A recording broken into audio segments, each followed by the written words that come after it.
Wow, they really let the game get away from them there.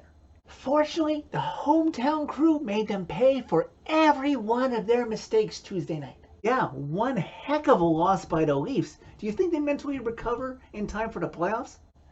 Johnny, aren't we supposed to be talking about the Preds here? Everybody's hands go up, way up, as the Nashville Predators impose their will and they defeat the Minnesota Wild by a score of 6-2 Tuesday night inside Bridgestone Arena. On the back of a 47-save performance by Jussi Saros and the first career hat-trick by Ryan Johansson, win Preds gold, no less.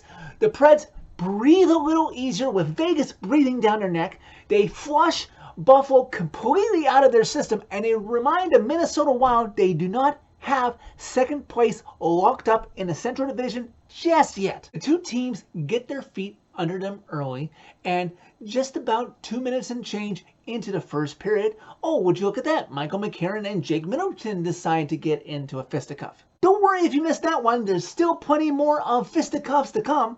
Not even 30 seconds later, Mark Borieski and Marcus Foligno decide, hey, why don't we team up as dance partners and get into a fisticuff as well? About 30 seconds after Foligno and Borieski are sent off to the penalty boxes for their fight, Duhaime gets a little bit too caught up in the moment for the Wild, and he high sticks Dante Fabro, who was playing in his first game after being out for a bit with an injury, putting the Preds' promising power play to the test. Preds not able to score on the majority of the power play, and just when you think it might expire and the Preds might let the Wild off of the hook, did you catch this on the initial go around?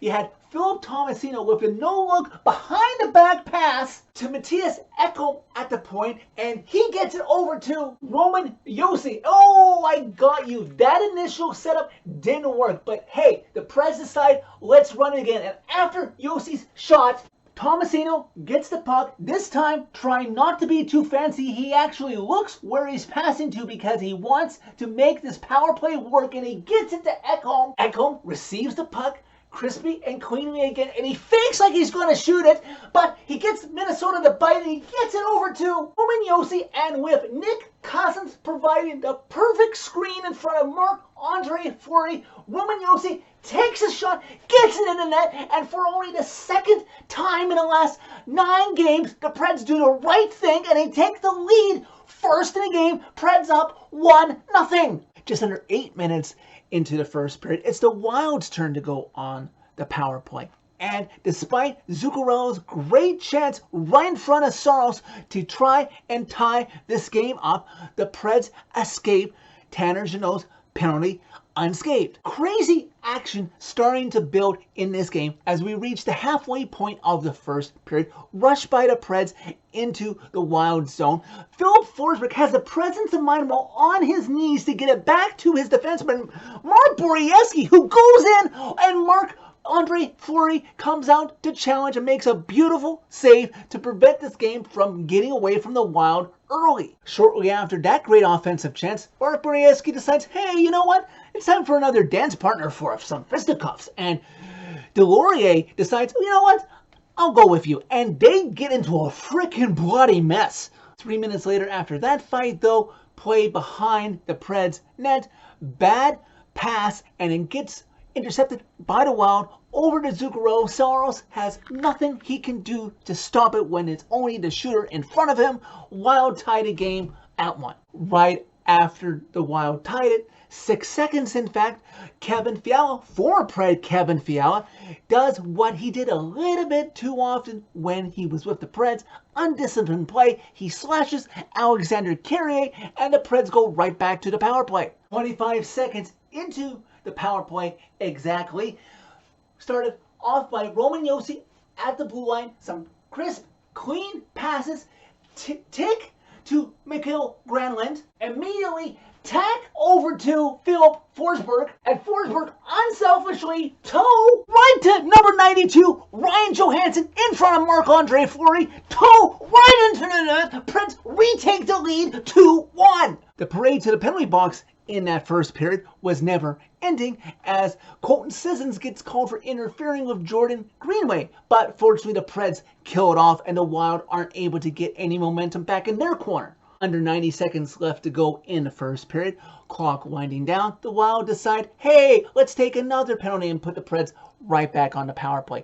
This time it's Kaprizov for slashing Colton Sissons, and the Preds get to put their power play right back to the test. About 15 seconds into the power play, Roman Josi takes the pass from Matt Duchene, and from the blue line, he just takes a shot on net, and Ryan Johansson says thank you to his captain, tips the beautiful shot on away past Marc-Andre Fleury. Preds now have a 3-1 lead. Look at that. Preds 3 for 3 on the power play, and it's only the first period. Preds, though, could not stop themselves from taking another penalty of their own, and even though Eriksson Ek of the Wild would get a great chance to score, Saros would keep it out, and after all that carnage from all those penalties, the Preds are still managing a 3-1 lead after 20 minutes. Preds kill off the penalty that they took at the end of the first, and just when you think these two teams might decide to try and find their feet under them, they decide, hey, let's have another fight.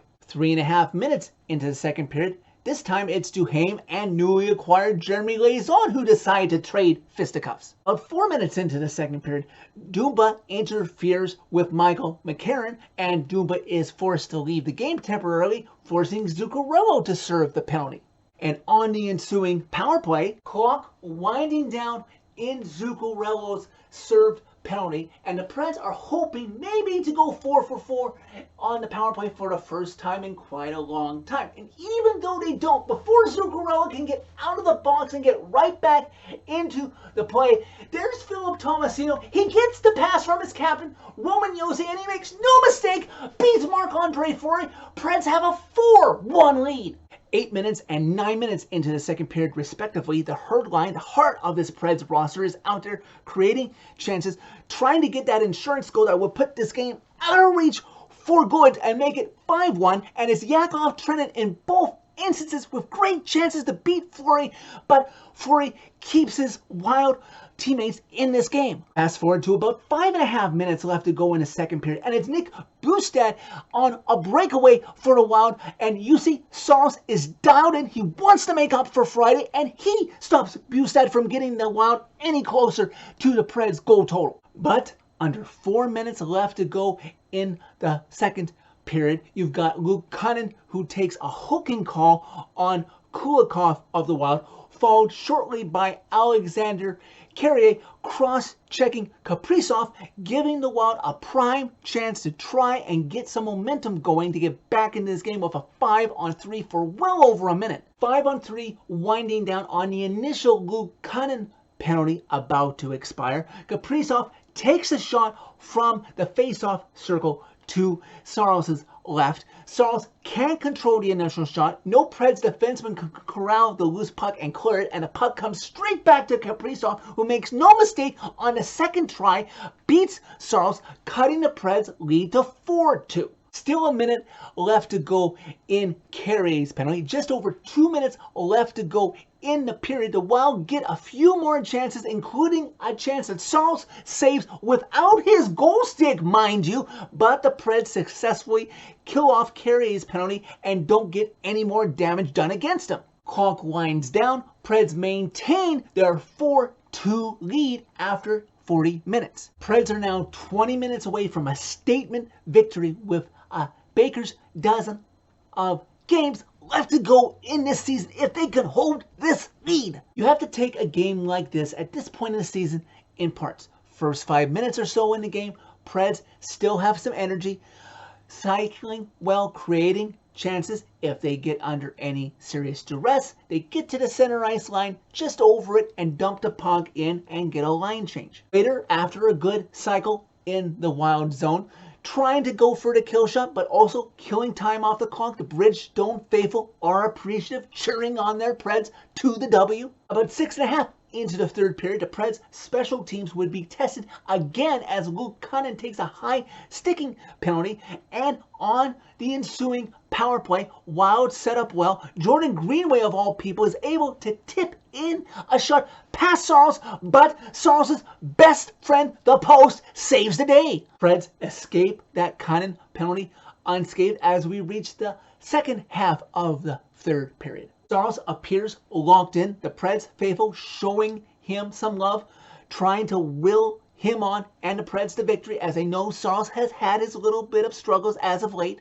Just under 7 minutes left to go in regulation. After watching his teammate Philip Forsberg do circles for a few minutes while the Preds did a line change in front of his own bench, Philip Forsberg gets it over to his teammate Matt Duchene, who is all alone except for 3 Wild defending players, and Matt Duchene just takes an innocent shot.